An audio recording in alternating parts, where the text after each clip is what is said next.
Structural Reform and the Problem of Socialist Strategy Today. By Ed Rooksby. Critique, Volume 46, Number 1. January 16, 2018. This paper begins with the observation that the left-wing movements that have enjoyed significant political advances in Europe recently share a broad strategic orientation. They seek, that is, to combine electoral and parliamentary activity on the one hand with extra-parliamentary mobilization on the other. Crucially, these formations seek to utilize parliamentary channels to introduce radical reforms, and thus a central component of their approach is to form a left government within the institutions of the capitalist state. Despite the failure of Syriza in office, I argue that the radical left has little option but to work with these ascendant left formations and attempt to radicalize them from within. I suggest that in order to do so, the radical left must transcend the twin dead ends of reformism and Leninism and the historical strategic impasse bound up with the counterposition of these strategic poles. I argue that a strategic perspective elaborated by a minority current within Syriza provides useful resources for navigating a route beyond this impasse. I then show that this perspective can be further elaborated and refined by drawing on theoretical resources associated with the concept of structural reform developed in the late 1960s and 1970s. I argue that the work of Nicos, Poulantzas and André Gorz is especially useful in this regard. Despite their many differences, the leftist formations that have made political headway in Europe in recent years, Syriza, Podemos, the Left Bloc, the movement that has cohered around Jeremy Corbyn within and outside the Labour Party, share a key strategic perspective in common. This is an explicit orientation on winning government power by electoral means, to form, that is, a left government supplemented to some extent by extra-parliamentary mobilisation, in order to implement a series of left social democratic reforms that at least some currents within these formations see as, in some sense, transitional. It is groups and movements operating on the basis of this broad strategic outlook that have most effectively been able to tap into and articulate a popular anti-austerity mood, and their rise has forced the radical left in Europe to confront, for the first time in many years, concrete problems of strategy in relation to the conquest and exercise of political power. Indeed, Syriza's general election victory in 2015 posed the question in very immediate terms of how, and to what extent, capitalist state power might be utilized for socialist purposes. This turned to questions of government power and strategic orientation in relation to the capitalist state manifested, as Leo Panich and Sam Gindin have pointed out, a marked shift of emphasis on the radical left from protest to politics, which in turn reflected a deeper shift in the fundamental coordinates of the political and economic conjuncture. The focus of struggle, that is, shifted away from the anti-globalization and anti-war demonstrations that had defined radical left organizing for the first few years of the 21st century under conditions of globalizing capitalist expansion, to a new emphasis on the possibilities of winning power directly to resist and reverse the onslaught of capitalist retrenchment in the post-2008 era of crisis and austerity. However, while this change of emphasis brought novelty in some respects, in others of course it represented a return to one of the oldest controversies in socialist thought. Indeed, the debate surrounding the strategic approach of these formations, Syriza in particular, was often framed in terms of the classic reform/revolution controversy and the opposing orientations in relation to capitalist state power marked out by the key antagonists in the confrontation, Bernstein, Luxemburg, Lenin, and Kautsky. While the rise of Syriza and its election triumph may initially have seemed to vindicate the general strategic orientation of the ascendant left formations, its ultimate capitulation to the austerian demands of the Troika provided a fillip to revolutionary socialist critics of Syriza's reformism or left reformism. Indeed, Syriza's hugely disappointing performance in office became the occasion for the reassertion of Leninist axioms in relation to the necessity of remaining strictly independent of the capitalist state rather than seeking to utilize it as a tool of socialist transformation, and to the associated imperative of seeking, instead, to smash it by means of a dual power strategy leading to revolutionary insurrection broadly along the lines of the Bolshevik Revolution. The Leninist critique of reformism is clearly not without merit in relation to the constraints, pressures and obstacles imposed by parliamentary statism, as Paul Blackledge puts it. As revolutionary critics such as Blackledge point out, forces seeking to use the existing state for socialist purposes tend to encounter a logic in which they find themselves taking on responsibility for managing, rather than seriously challenging, capitalism, no matter how radical their original intentions may have been. Indeed, this critique resonated closely with Syriza's political trajectory as, on approaching electoral victory, it gradually moderated its policy proposals to present itself as a viable party of government in the eyes of the media and then, on achieving office, rode back on most of its remaining pledges before eventually capitulating to the Troika's austerity agenda. The trouble with the Leninist critique, however, is that, no matter how apposite its diagnosis of the constraints imposed by Syriza's parliamentary statism, it remained unable to offer a credible concrete alternative, and the political groups that cleaved to this strategic orientation, such as Antasia, were largely bypassed, winning nothing remotely close to the degree of support that Syriza were able to gather as they approached office. Indeed, while Syriza's trajectory mapped on all too closely to the typical pattern of reformist politics, the marginalization of Leninist politics in Greece, and thus the practical irrelevance of its strategic alternative, was even more predictable, given that Leninist ideas have never won anything close to mass support in any advanced capitalist country. Thus, after the Syriza experience, the radical left seems to be trapped in a strategic impasse. It is caught between an electoral strategy of reform, on the one hand, that, while it can clearly galvanize mass support, seems unable to break free of the structural limits of parliamentary statism, and a revolutionary strategy, on the other, that has very little resonance with workers today and probably never did have beyond the specific conditions of Russia in 1917. The aim of this paper is to point to a way out of this impasse, to a strategic perspective that resonates with the general orientation of those left formations that have achieved momentum recently, and which also navigates a route that avoids the twin dead ends of reformism and Leninism. In what follows, I first set out in more detail the terms of the radical left's current strategic impasse, before pointing to a minority current of thought within Syriza which has sketched out an alternative strategic perspective that was neither straightforwardly reformist or revolutionary, and which might, if implemented, have worked with the grain of the concrete political dynamic in Greece as Syriza approached and took power in order to radicalize this dynamic from within. It is also a perspective, I suggest, that would have traction in other countries in which the radical left approached power in broadly similar circumstances. I then argue that this embryonic perspective can be enriched and developed by drawing on theoretical resources developed in the late 1960s and 1970s when radical thinkers were attempting to grapple with similar developments. The strategic impasse, two forms of socialist bad faith. Arguably, there is nothing particularly new about the strategic impasse of the radical left today. It is just that this predicament has made itself felt more keenly in the aftermath of the Syriza debacle. Indeed, in his survey of the history of the European socialist movement, 100 Years of Socialism, Donald Sassoon suggests that the socialist left has always been caught in a kind of double bind. Sassoon presents the dilemma in terms of an unbridgeable gap between, on the one hand, the end state of socialism and, on the other, the immediate demands of the present, as he puts it, a split between the final aim and the everyday struggle, between the short term and the medium to long term, existed throughout the socialist movement. The terms of the problem, briefly, are that there is no realistic way to move straight to the final aim, but the process of attending to immediate problems, amelioration of the worst effects of capitalism by means of reform, tends to lead to incorporation within a system that has definite structural limits and embedded systemic mechanisms to enforce these: capital flight, inflationary pressure, balance of payments crises, for example. Theorists such as Fred Bloch and Adam Prusworski have described these limits in terms of business confidence. This is the major structural mechanism that tends systematically to block attempts to transform capitalism fundamentally from within. It is rooted in capitalist control over the investment function, which provides the capitalist class with what is effectively power of veto over any government policy that undermines capitalist domination.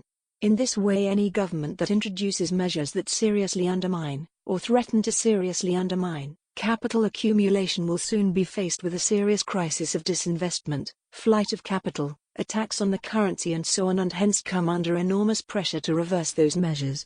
Thus any government which prefers to avoid such an acute crisis, and which, indeed, is not prepared to take on and attempt to expropriate big capital in a full-on and hugely risky confrontation, which, by definition, those committed to a gradual and peaceful process of transition to socialism are not, will find that there are definite limits to reform.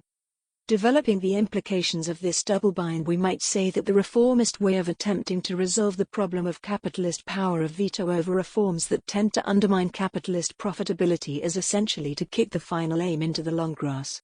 Reformism, that is, busies itself with immediate reforms within the system that do not challenge capitalist limits while, at most, paying lip service to the idea of eventual transition to socialism at some unspecified time in the future.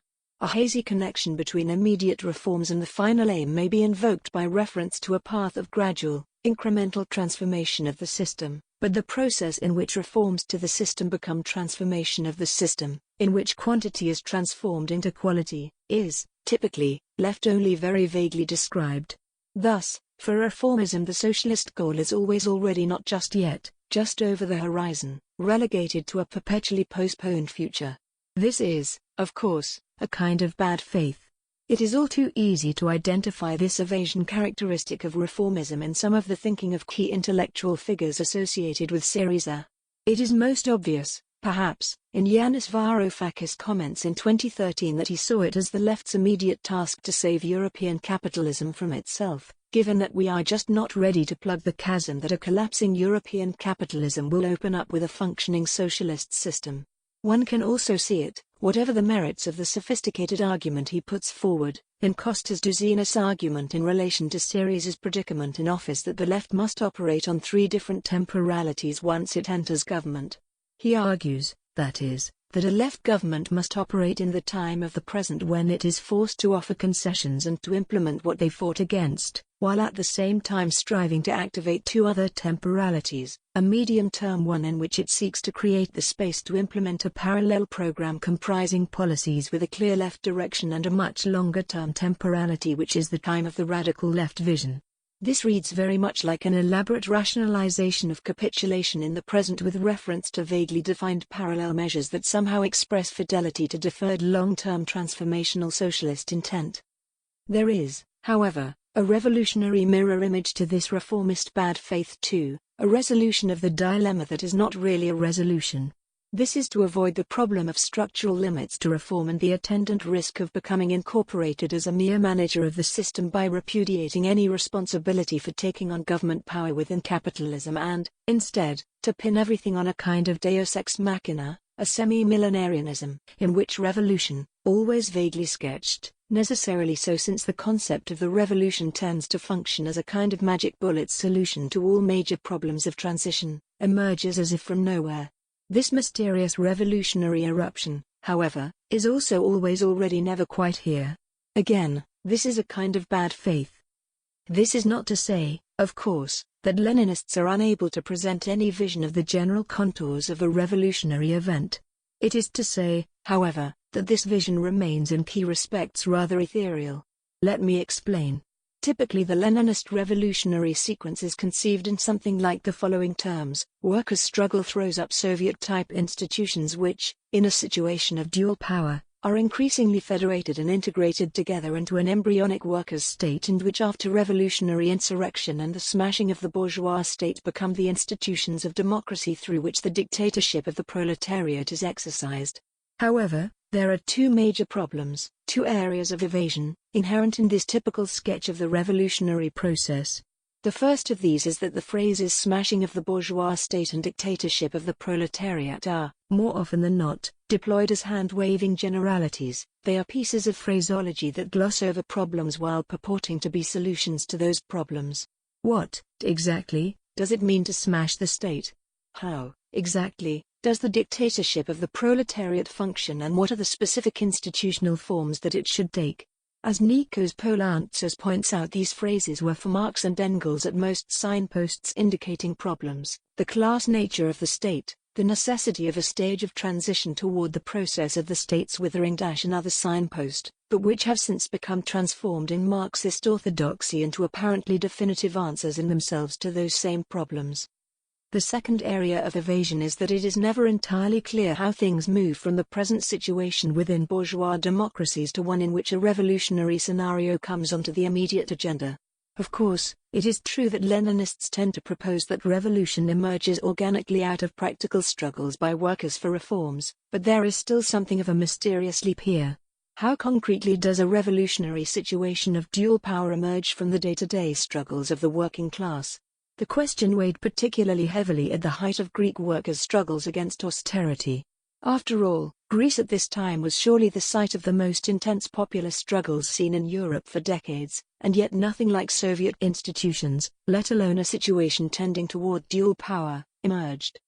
Poulantzas Sotiris has pointed out in this regard that the revolutionary left has never managed to close the distance between its focus on everyday tactics and struggles on the one hand and an abstract defensive revolutionary strategy on the other.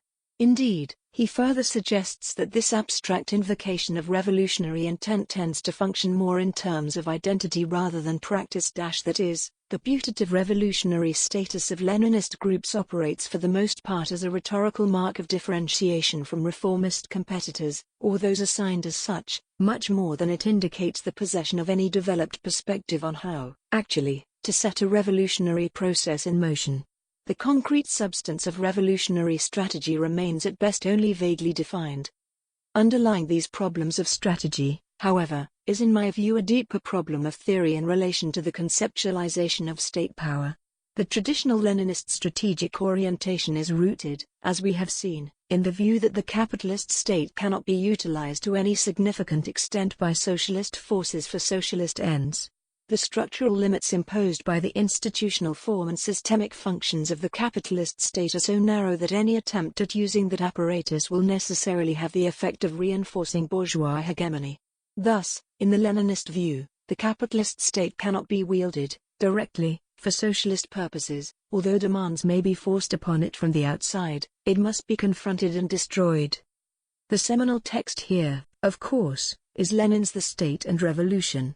The various tensions and lacunae in this text are well known.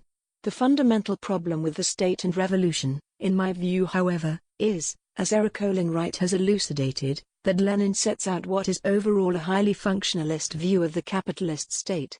As Wright suggests, Lenin treats the organizational characteristics of the state as conceptually subordinate to the question of its structural function. That is, Lenin is much less interested in identifying the specific institutional mechanisms through which bourgeois hegemony is reproduced within and through the state, than he is in arguing that the state necessarily performs a particular function determined by the class structure in which the state is embedded.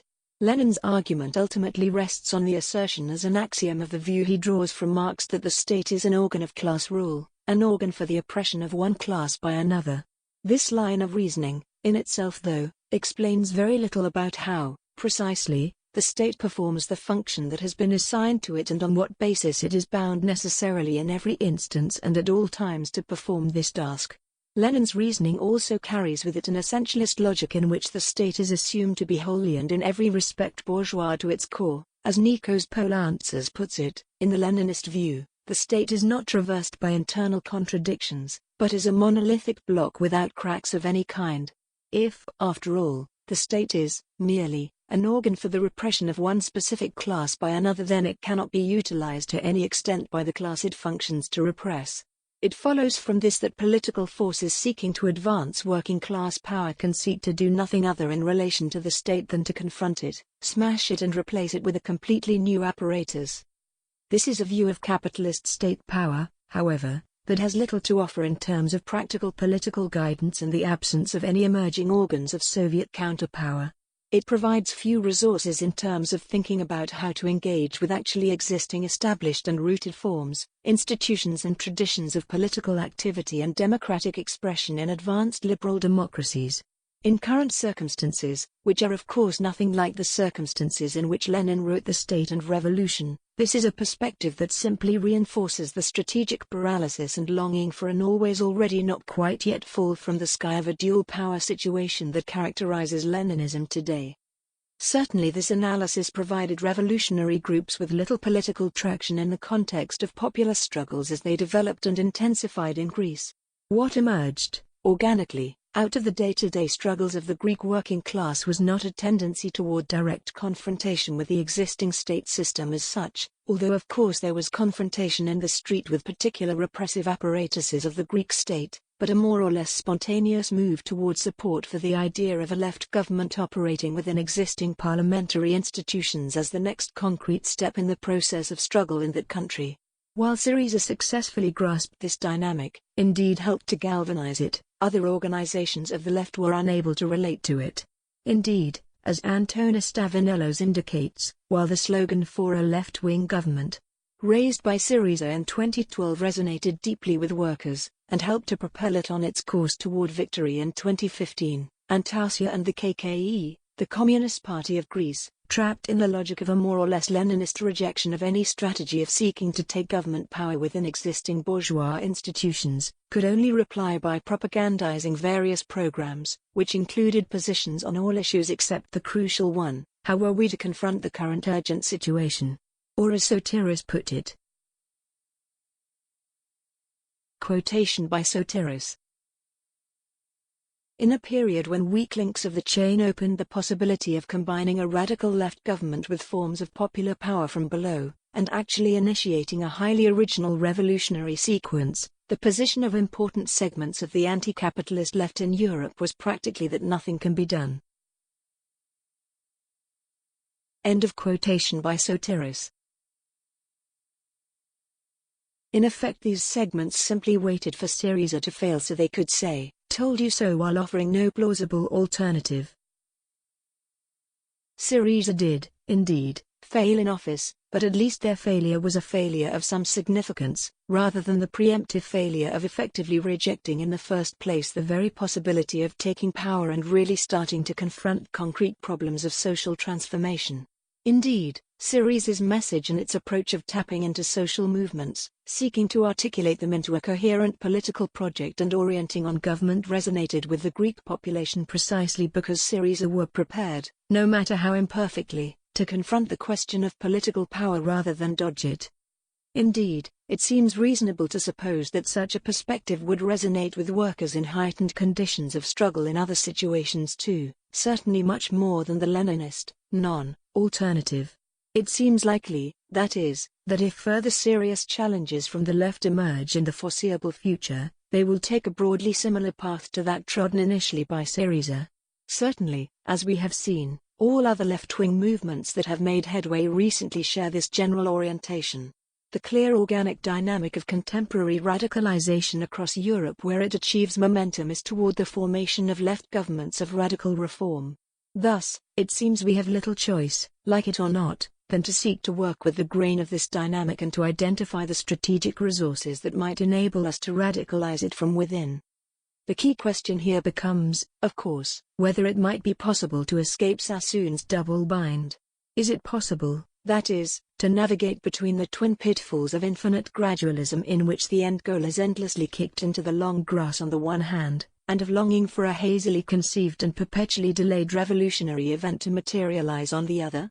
I contend that such a path might have been navigated by Syriza and its base of support had a different balance of forces obtained within that party and movement and had different available choices, decisions and gambles been taken, guided by a strategic perspective present among minority elements within Syriza.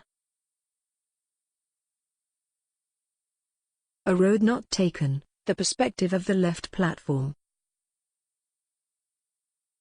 As a relatively broad coalition of forces, even after the formal dissolution of participating groups into a unitary party in 2013, Syriza comprised a range of different currents and strategic perspectives, some of which provided a much more radical assessment of the possibilities inherent in the coming to power of a left government in Greece than the more typically reformist outlook held by Tsipras, Varoufakis and much of the core leadership. For those associated with the left platform, such as Stathis Kouvalakis for example, the prospect of a Syriza government raised the possibility of a dialectic between the activities of elected representatives within the state and social struggles from below.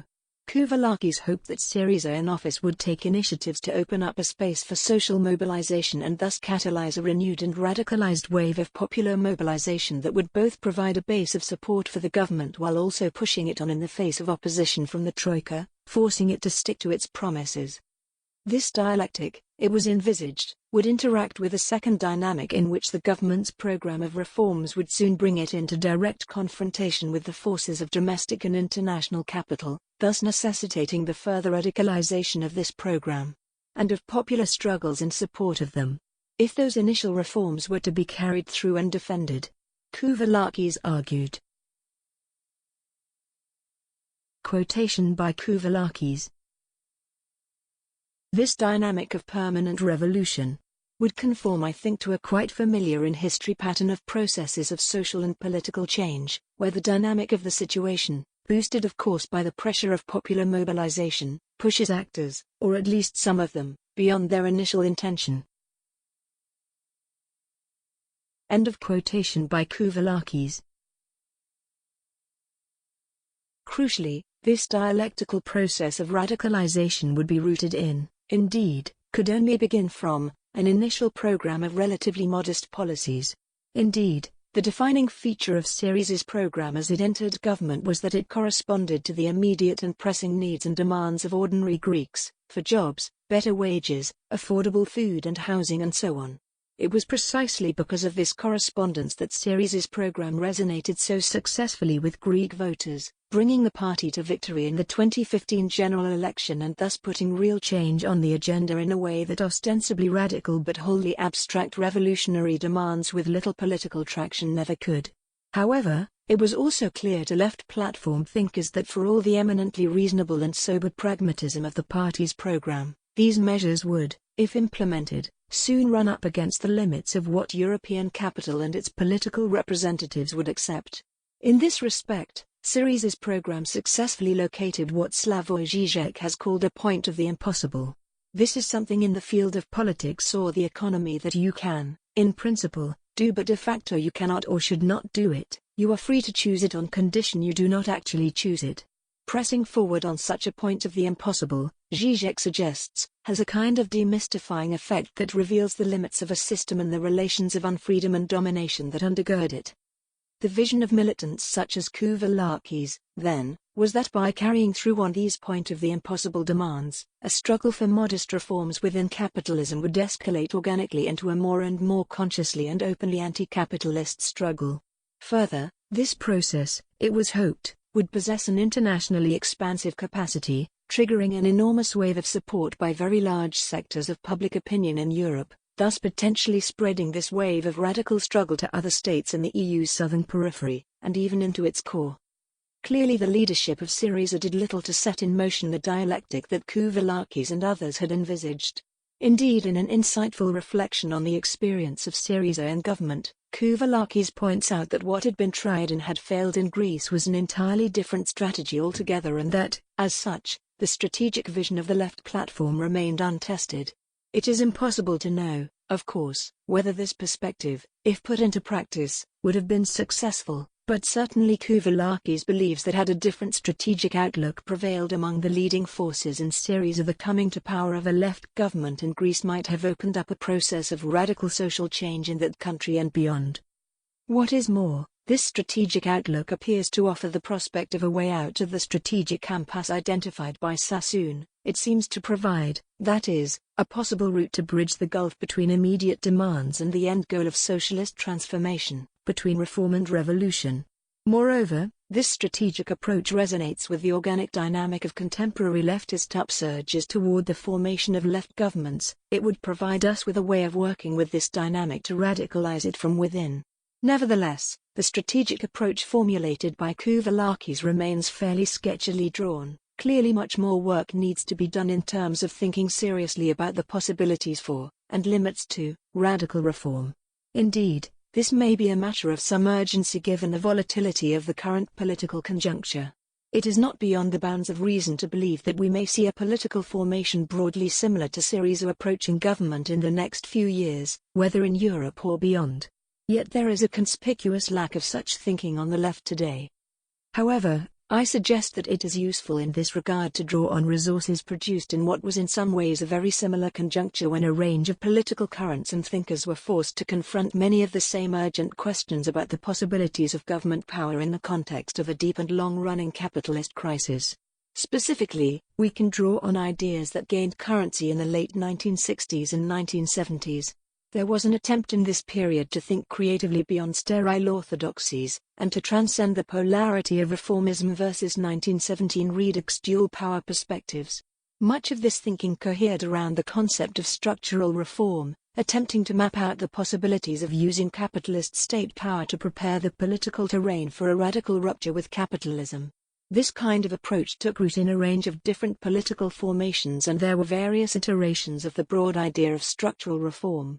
It was probably most closely associated with the strategic thinking of groups such as the PSU, Unified Socialist Party, and CERS, Centre for Socialist Study, Research and Education, in France, and with left Euro-communist currents within the broader phenomenon of Eurocommunism that took hold within the PCI, PCE and PCF, respectively, the Italian Communist Party, Communist Party of Spain and French Communist Party, in particular, as these groups attempted to grapple with the complex question of how to formulate a revolutionary strategy applicable and adequate for conditions encountered in advanced capitalist societies.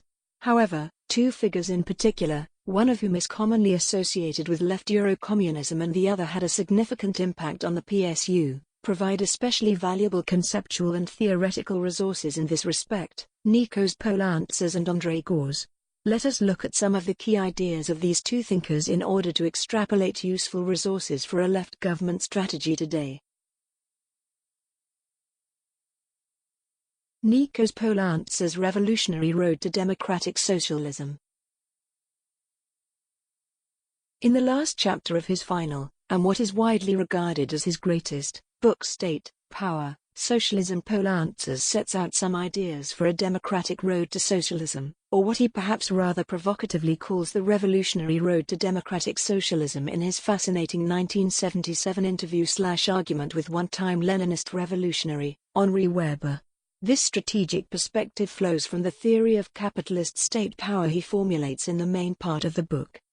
Poulantzas' basic point of departure in state, power, socialism, in contradistinction to his earlier theory, and also to Lenin's approach, is that the practices, activities and institutional structures of the state cannot simply be read off in functional terms, i.e. the tautological method of reasoning in which the structural function of the state to reproduce the class hegemony of the bourgeoisie is first identified and then taken, in itself, as sufficient explanation for the successful performance of this imperative. Instead, Poulantzas argues that the state should be conceptualized in terms analogous to Marx's conceptualization of capital. He analyzes the state, that is, as a social relation. It should be seen, he argues, as the specific material condensation of a relationship of forces among classes and class fractions. Simplifying greatly, the state is, in effect, an ever-changing material reflection or expression of the class balance of forces, the institutional accretion of the cumulative effects of past class struggles. As such, it is a terrain of struggles traversed by social antagonism. The state's structure and internal organization, what Poulantzas terms its institutional materiality, and indeed its activities and specific functions, are constantly battled over, modified and reshaped by struggles between classes and class fractions. So it follows from this, of course, that the state is not a monolithic unified apparatus, it is a fractured ensemble of apparatuses, riven with contradictions and fissures. Neither is it an apparatus which is entirely controlled by, or which exclusively represents the interests of, the bourgeoisie. The struggles of the working class traverse the institutional materiality of the state, shaping and reconfiguring its structures, and therefore working class power is always to some extent manifested and embedded within the state and their interests reflected in aspects of state policy. The state's internal class divisions become most obvious when public sector workers strike, but it is also clear that state policy is molded in response to competing class pressures that are brought to bear on it, including pressures that emanate from the working class. It is hard to explain the provision of welfare measures, for example, without reference to working class interests, demands and mobilization, even if these measures are subordinated to the imperatives of capital accumulation. This is not to say that the state is a merely passive entity, as Alexander Gallers points out. For Poulantzas, the term material condensation not only implies that the state reflects class relations, but also that it has effects actively shaping these relations. There are several dimensions to this, But the overall thrust of Poulantzas' argument is that via a process of what Bob Jessup has termed structural selectivity, the state tends to organize the overall hegemony of the capitalist class, while disorganizing the working class, under the leadership of a constantly rearticulated and reorganized power bloc. Nevertheless, Poulantzas' analysis suggests that this tendency to organize bourgeois hegemony is exactly that, a tendency and nothing more. It is always contingent, vulnerable, and never a foregone conclusion. Indeed, the manifestation of working-class power on the contested terrain of the state brings with it the threat that leftist forces might build up powerful centers of resistance within state apparatuses in order to disrupt bourgeois hegemony and to repurpose state power, within definite limits and constraints, to advance socialist objectives. Though certainly not without difficulties or unanswered questions, state power socialism sets out an extraordinarily rich and sophisticated analysis of the capitalist state as a contested site of power that is far superior to the Leninist approach, which, as we have seen, pivots on the view that the state is simply an organ of class repression. It allows us to account for the evident contradictions and tensions that traverse the modern state, while also, as against social democratic and liberal assumptions of the state's essential neutrality, situating the state as a set of political apparatuses rooted firmly in the economic context of capitalist relations of production. Further, Poulantzas' theorization of the extensive, complex, uneven and ridden with contradictions character of state power as class power, as the material condensation of class strategies and resistances, as Sotiris remarks, opens up and makes necessary a more complex conception of revolutionary practice. Famously, Poulantzas rejects the traditional Leninist conception of the dual power scenario as inadequate for advanced capitalist democracies, since it operates, he argues, on the basic assumption that the capitalist state is a sort of impenetrable fortress, the thing instrument of the bourgeoisie, which must, and can, be surrounded and besieged by forces wholly external to it before finally being stormed and razed to the ground.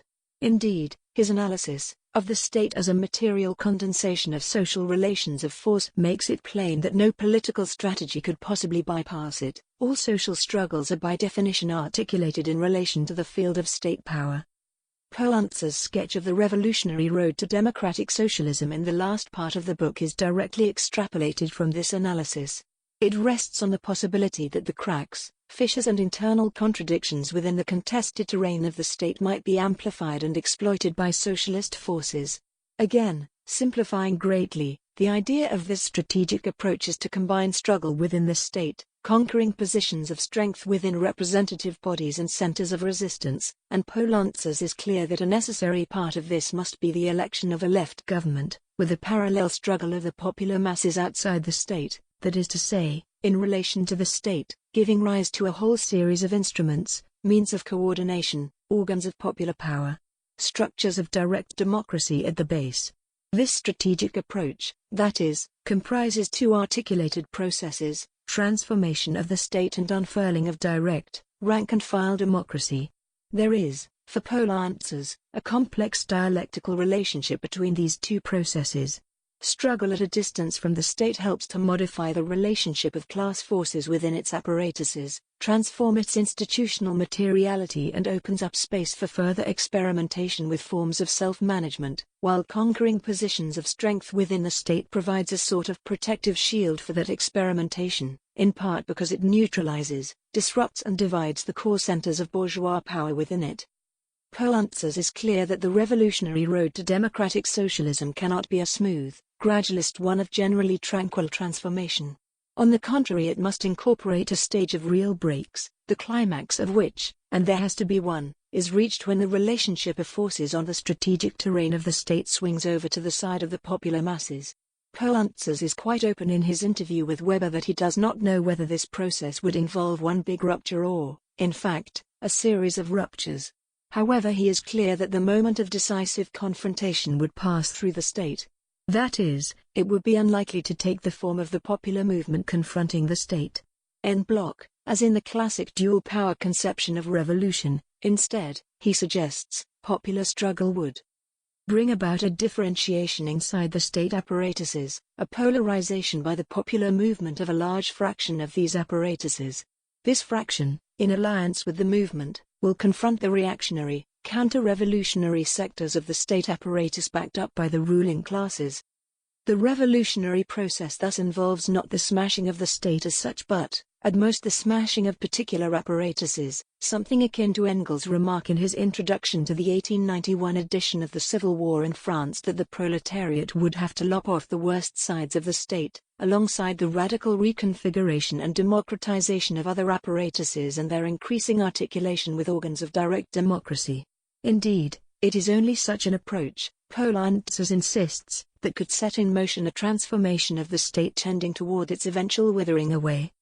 There is much about Poulantzas' strategy that remains rather vaguely formulated, but there is little sense, in my view, that this springs from any deliberate evasiveness. On the contrary, Poulantzas is quite frank, especially in his interview with Weber, that he remains unsure about the details of how the broad transitional process he envisages would unfold. He remains unsure, however, precisely because he does not believe it is possible to know in advance. Indeed, his perspective is rooted in a lucid, and, again, openly stated, grasp of the unavoidable uncertainty of the socialist endeavor itself. There are, after all, no blueprints or foolproof strategies. There is only, as Poulantzas repeatedly insists, knowledge of a series of signposts and lessons from the past pointing out the various traps along the way that we must seek to negotiate. As he puts it in State, Power, Socialism, history has not yet given us a successful experience of the democratic road to socialism. What it has provided, and that is not insignificant, is some negative examples to avoid and some mistakes upon which to reflect, and nothing more than that. He is lucid and direct, too, about the dilemmas and risks attendant on such a strategy, not least the danger that the bourgeoisie and the repressive apparatuses of the state might resort to counter-revolutionary repression and the strong possibility, too, of degeneration of the process into mere social democratic reformism. The only preventive against such dangers would be continuous support of a mass movement founded on broad popular alliances linked to sweeping transformations of the state. In other words, the full and consistent implementation of the strategy Poulantzas outlines would in itself generate the best defense against these latent dangers. Nevertheless, there could be no guarantees. The revolutionary road to democratic socialism could never be considered a royal road, smooth and free of risk. It is just that, for Poulantzas, there is no other realistic option other than, as he puts it in the remarkably candid final lines of his book, to keep quiet and march ahead under the tutelage and the rod of advanced liberal democracy. Poulantzas' innovative and clear-sighted approach constitutes in Sotiris words the most advanced attempt to rethink revolutionary politics not in terms of articles of faith but of actual apprehension of the complex materiality of political power in advanced capitalist formations.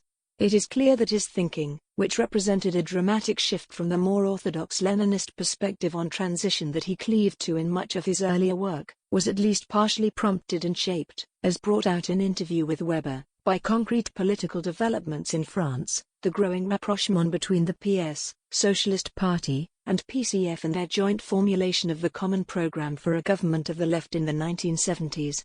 That is, the perspective that he develops in State, Power, Socialism seems to have been significantly conditioned by the real movement of things and the urgency of the moment, the pressing need to think beyond strategic orthodoxies that provided little theoretical or practical leverage and to interrogate instead the concrete possibilities of a situation in which a left government comes to office.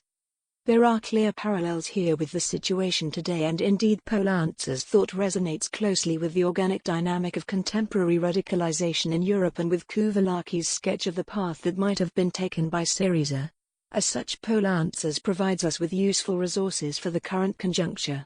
In particular, his analysis allows us to ground a left government perspective in a sophisticated account of state power. His theory shows us how and why the state, as a contested site of power, constitutes potentially fertile terrain upon which to focus a strategy of transformation, and indeed why it would be impossible in any case to refuse to engage with this terrain in any meaningful sense. Further, his analysis reveals the crucial importance of seeking to transform the state's internal structures and indicates how mass struggles at a distance to the state, coupled with direct intervention by socialist forces within it, could have this effect. André Gorz and structural reform.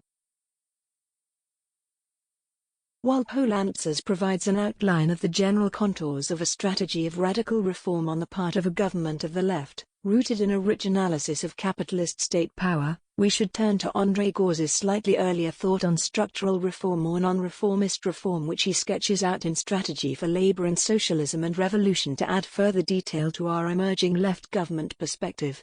Gorz provides, in particular, a more fully worked-out conceptualization of the necessary dynamic of interaction between government and mass movement and of the kinds of reforms upon which such a process must pivot.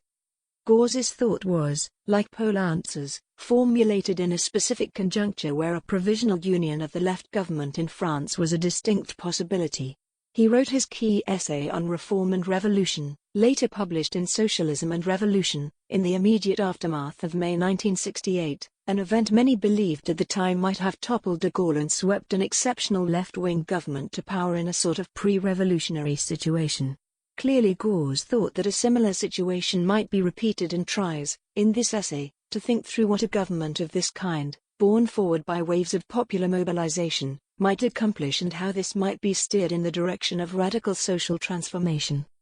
Gorz's argument begins from the observation that traditional reformism and Leninism are both strategic dead ends. On the one hand, reformism fails to recognize that the bourgeoisie will never relinquish power without a struggle and without being compelled to do so by revolutionary action on the part of the masses, while, on the other, the traditional revolutionary strategy is premised on the erroneous idea that a more or less immediate insurrectionary transition to socialism is possible. The way out of this dilemma, Gorz suggests, is to reject the prevailing assumption that reform and revolution are necessarily counterposed alternatives and to grasp, instead, the possibility of a dialectical unity between them. Indeed, we must understand, he argues, that revolution can only emerge organically and dialectically through a process of struggle for reform. Thus socialists need a transitional strategy of reform that provides us with a bridge from the present condition to a situation in which revolution becomes actually possible.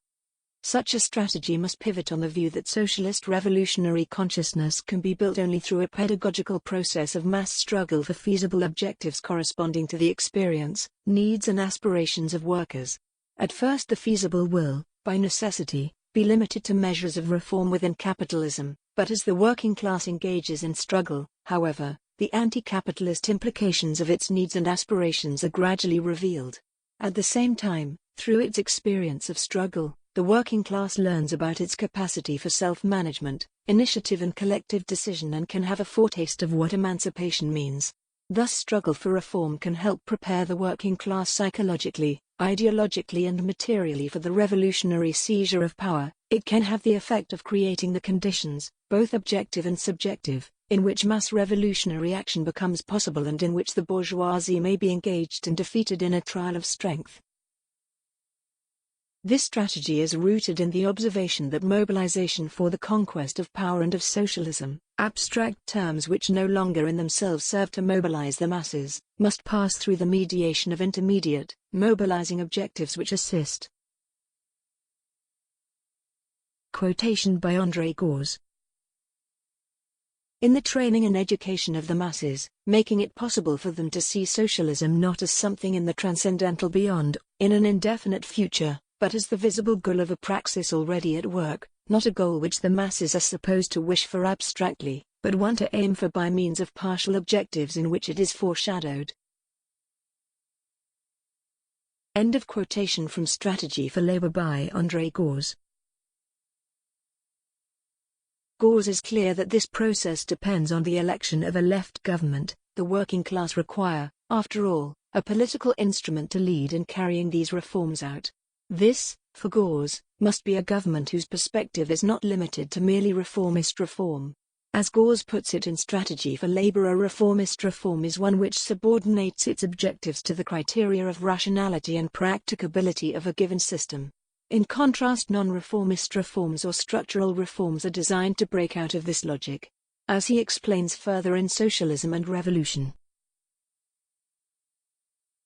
Quotation by André Gorz. What in practice distinguishes a genuinely socialist policy of reforms from reformism of the social democratic type is, first, the presence or absence of organic links between the various reforms, second, the tempo and method of their implementation and, third, the resolve, or absence of resolve, to take advantage of the imbalance created by the initial reforms to promote further disruptive action. End of quotation from Socialism and Revolution by André Gorz.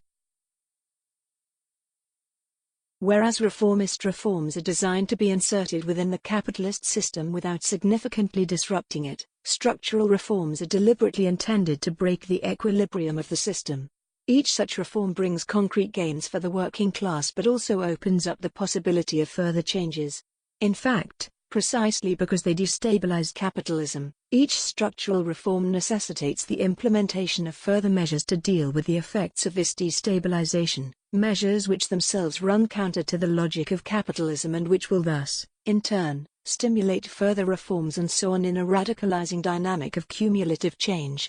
Structural reforms, Gorz remarks, must be seen as means and not an end, as dynamic phases in a progressive struggle, not as stopping places. Gorz suggests that the impetus behind the dynamic of structural reform will flow in significant part from the bourgeois resistance each reform will encounter. The reaction of the capitalist class to each reform, expressed for example through capital flight, may have the effect of further radicalizing the rank and file of the movement as it realizes that the initial reforms are insufficient and must be followed by further, more far-reaching, measures of change. In this way, the inevitable reaction of the bourgeoisie to socialist encroachment of its power and privilege can be used as a weapon against it. Eventually, Gorz suggests, the mass movement must come to the conclusion that reform is not enough and that a revolutionary rupture is necessary. Crucially, the impetus also flows, however, from the growing empowerment of the movement outside the state. Gorz suggests that the extension and consolidation of popular power and forms of direct democracy will develop the mass movement's confidence in relation to its own capacities for self-government, thus increasing its appetite for further democratic empowerment and encouraging it to put pressure on its leaders and representatives to drive forward and deepen the process of structural reform. Indeed, Gorz emphasizes that it is a sine qua non of a project of structural reform that the changes it brings into effect must be rooted in popular initiatives. They must always involve an extension of popular power, but also, and crucially, they must, wherever possible, be dictated, affected and controlled by the masses themselves based on their capacity for self-management and their own initiative. In more concrete terms, a program of structural reform will include, then, measures to encourage, implant and empower organs of direct democracy in communities and in workplaces.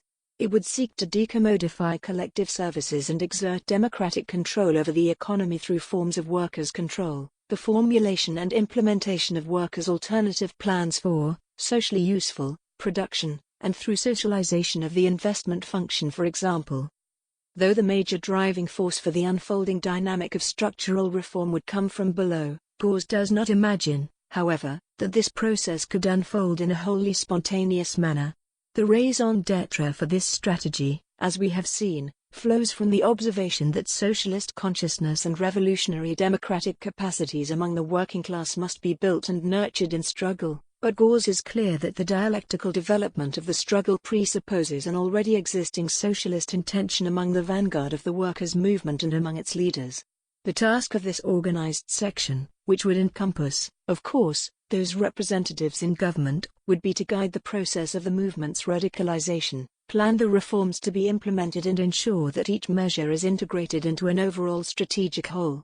As Gorz puts it, their major role would be to grade the objectives, to raise the struggle to a constantly higher plane and to set intermediary targets, paving the way for worker power, which must be necessarily surpassed as soon as they have been achieved.